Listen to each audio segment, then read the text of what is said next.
Welcome, in front of me is a ZTE Blade L7, and today I will show you how to copy contacts from the SIM to your device. So to get started, you want to open up the Contacts app, which is located right here.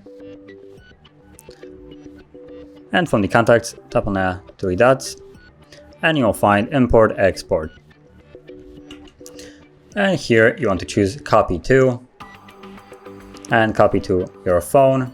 And it will show you all the contacts on your SIM card, as you can see by the icon, with the icon of a SIM, and number 2, which is the slot that it's located in. Your card might be in the opposite one, so the SIM 1, it just depends on where you put your SIM card in, but still the premise is the same.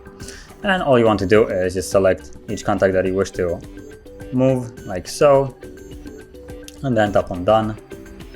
And as you will see, there's the additional contact right here and right here that I have moved, and there were previously no contacts here at all. So that is how you would copy contacts, and if you found this video helpful, don't forget to hit like, subscribe, and thanks for watching.